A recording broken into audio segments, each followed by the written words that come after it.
Assalamualaikum warahmatullahi wabarakatuh.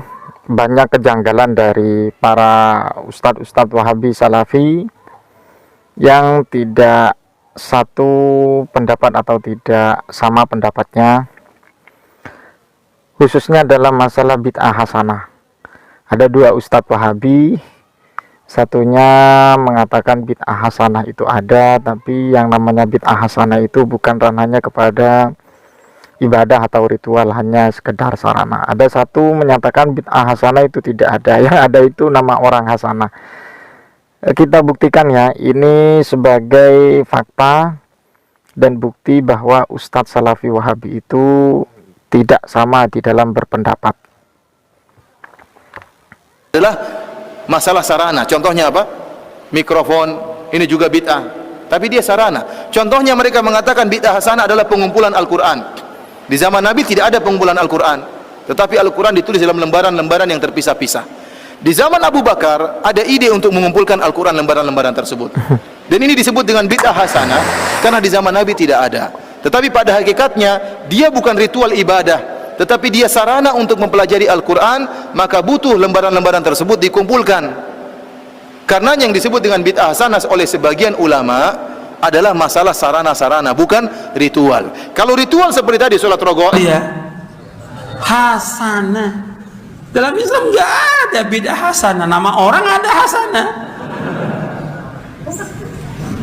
Ibu hasanah. Kalau bid'ah nggak ada yang hasanah. Nabi bersabda apa? Kullu bid'atin dhalalah wa kullu dhalalatin finnar. Setiap bid'ah itu sesat, setiap kesesatan tempatin neraka. Nabi yang bersabda demikian. Kok tiba-tiba ada adalah masalah sarana. Contohnya apa?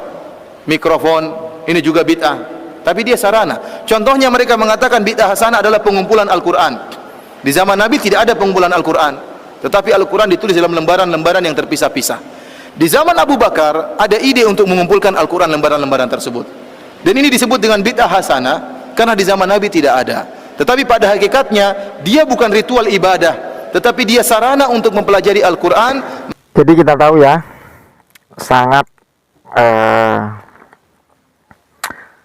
jelas sekali bahwa mulai dari awal yang dibentur-benturkan itu atau yang dibahas sebagai senjata tajam adalah bid'ah. Tapi orang-orang Salafi Wahabi saja ini sudah tidak kompak atau tidak dalam satu naungan pendapat ketika menjelaskan masalah konteks bid'ah.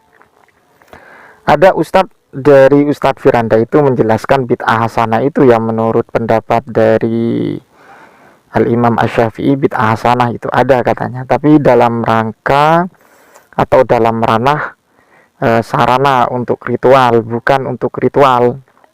Kalau untuk ritual itu tidak ada yang namanya bid'ah hasanah. Untuk ustadz satunya ini yang agak keras sekali, tidak sepakat ketika dalam masalah konteks bid'ah itu sendiri ada istilah bid'ah hasanah, karena tidak ada. Yang ada itu ya namanya orang hasanah. Jadi konsistensi di dalam berpendapat, konsistensi di dalam memberikan statement itu harus disamakan kalau memang benar-benar ingin menjunjung tinggi agama Islam dengan bahasa Islam murni. Karena orang-orang Salafi Wahabi ini seringkali mengatakan bahwa Islam yang murni itu memang bertendensi kepada baginda Nabi dan juga para sahabat tabi'in. Ketika tidak sesuai dengan hal itu sebagian ya, tapi sebagian itu lebih sempit lagi mengatakan bahwa kita beragama Islam itu di dalam menyelesaikan persoalan itu harus bertendensi kepada Al-Quran dan hadis, karena itu yang menjadi patokan utama di dalam menyelesaikan permasalahan. Tapi dari berbagai hal, kalau saya amati apa yang sering dilakukan oleh kaum Salafi Wahabi atau Ustadz Salafi Wahabi, kalau mereka dikatakan Wahabi tidak mau, tapi ini yang mau itu dikatakan Salafi. Karena apa? Karena menjunjung tinggi agama Islam yang secara murni. Karena memang murni-murni mengikuti baginda Nabi Muhammad SAW.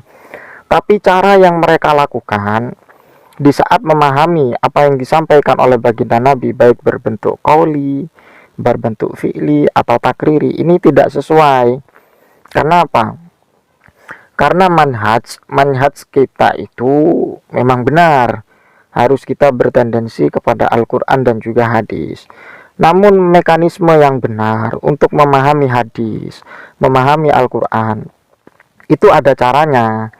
Bukan seperti kelompok Salafi Wahabi yang memang menelan mentah-mentah redaksi hadis, redaksi Al-Quran secara lahiriah, tanpa menganalisa dan mencermati bagaimana menulurkan hukum, bagaimana untuk menyimpulkan hukum dari hadis tersebut atau dari ayat Al-Quran tersebut.